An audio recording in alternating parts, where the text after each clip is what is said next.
Pneumonia is an infection in the lung tissue caused by microbes, and the result is inflammation. The inflammation brings water into the lung tissue, and that extra water can make it harder to breathe.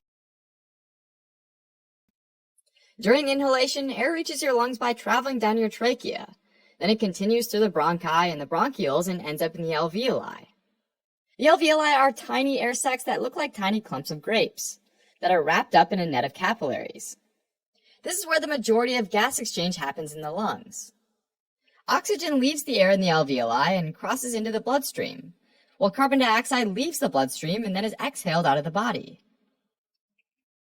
Now, in addition to air, you're constantly breathing in other stuff, like microbes. But we're usually pretty good at protecting ourselves. For example, we have mechanical techniques, like coughing, a mucociliary escalator that lines the entire airway and moves out larger bacteria, and macrophages that are nestled deep inside the alveoli and ready to destroy anything that lands there. But sometimes a particularly nasty microbe might succeed in colonizing the bronchioles or alveoli. And when that happens, congratulations, you've got pneumonia. Those microbes typically multiply and cross over from the airways into the lung tissue, creating an inflammatory response. The tissue quickly fills with white blood cells as well as proteins, fluid, and even red blood cells if a nearby capillary gets damaged in the process. Now, there are lots of different pneumonia-causing microbes. Usually it's caused by viruses and bacteria, but it can also be caused by fungi, as well as a special class of bacteria called mycobacteria. In adults, the most common viral cause of pneumonia is influenza, sometimes just called the flu. In adults, bacterial causes include Streptococcus pneumoniae, Haemophilus influenzae, and Staphylococcus aureus. There are also more unusual bacteria like Mycoplasma pneumoniae, Chlamydophila pneumoniae, and Legionella pneumophila, which don't have a cell wall and are well known for causing an atypical or walking pneumonia, because they often cause vague symptoms like fatigue. In individuals with a normal immune system, fungi are a rare cause of pneumonia, and often it's regional. For example, there's coccidioidomycosis in California and the Southwest, which you can remember because there's a C in both cocci and California, histoplasmosis in Ohio and the Mississippi River valleys, H in histo and H in Ohio, and blastomycosis, which are broad-based budding yeast in the East. You remember that with Eastern yeast. And the broad-based budding refers to the fact that under a microscope, when the fungi bud off each other, there's a broad versus a narrow base. To round out the fungal causes in the U.S., there's Cryptococcus, which is cryptic because geographically it can pop up really anywhere.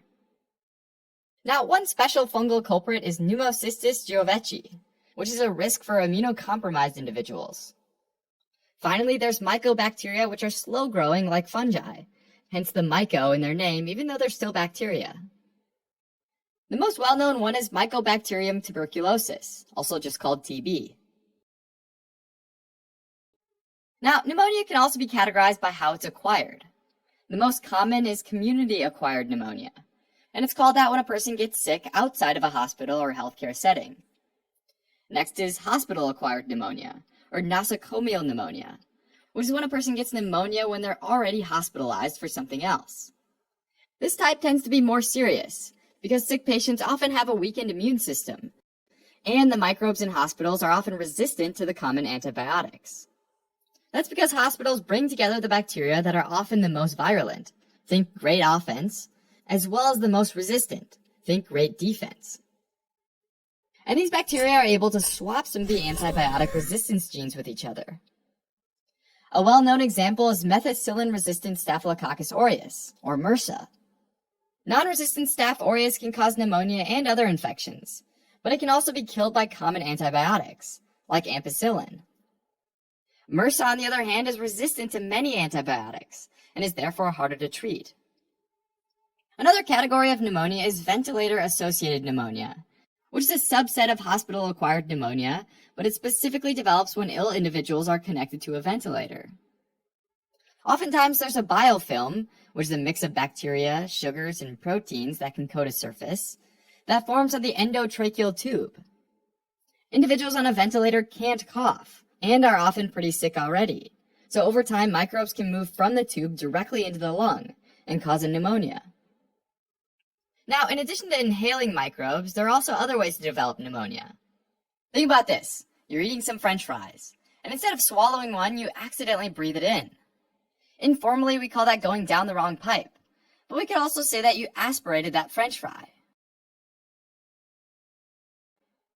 Normally, you'd automatically gag and start coughing, and work that French fry out of your lungs. These gag reflexes can be compromised, though, by drug and alcohol abuse, brain injuries, or swallowing issues. So in these cases, the French fry might stick around in your lower airways. Now, of course, that French fry isn't sterile, and there might be some microbes stuck to it. If those microbes infect the lungs and you get pneumonia, we would call that French fry pneumonia. Nope, just kidding. It's called aspiration pneumonia. Aspiration pneumonia can also happen with drinks or even gastric contents, like after a bout of vomiting. Aspirated gastric contents can be particularly nasty because the stomach acid can cause a chemical irritation in addition to the possible infection. Another way we can characterize pneumonia is by where the infection is. In bronchopneumonia, the infection can be throughout the lungs, involving the bronchioles as well as the alveoli. In atypical or interstitial pneumonia, the infection is mainly just outside the alveoli in the interstitium. And in lobar pneumonia, the infection causes complete consolidation of a whole lobe of the lung, meaning that the entire region is filled with fluid. The vast majority of these are caused by the Streptococcus pneumoniae. Usually, lobar pneumonia happens in stages. The first stage is congestion, and it happens between 1 and 2 days. This is where the blood vessels and alveoli start filling with excess fluid. The next stage is red hepatization, and it happens between days 3 and 4. This is where exudate, which contains red blood cells, neutrophils, and fibrin, starts filling the air spaces and makes them more solid. The name hepatization refers to the lungs taking on a liver-like appearance from the reddish-brown color of the exudate. The third stage is gray hepatization, which happens around days 5 to 7. In this stage, the lungs are still firm, but the colors change because the red blood cells in the exudate are starting to break down. The last stage is called resolution, and this happens around day 8 and can continue for 3 weeks. In this stage, the exudate gets digested by enzymes, ingested by macrophages, or coughed up.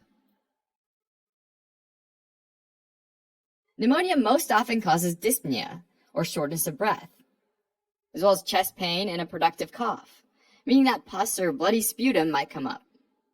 Often there are also systemic symptoms, like fatigue and fever. Diagnosis of pneumonia is usually made in a person who's working hard to breathe or breathing quickly. A chest x-ray of bronchopneumonia typically shows patchy areas that are spread out throughout the lung.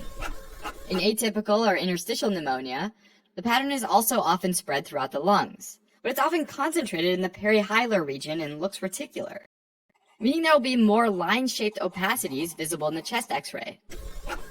In a lobar pneumonia, fluid's localized to a single lobe or set of lobes. Another way to detect lobar pneumonia, though, is to look for dullness to percussion, which suggests that there's lung consolidation. There's also tactile vocal fremitus, which is when you can feel more vibrations from a person's chest or back after they repeat certain phrases. This is because sound travels better through the fluid-filled consolidated tissue than air-filled healthy tissue. Late inspiratory crackles might also be heard, along with bronchial breath sounds, bronchophony, and egophony.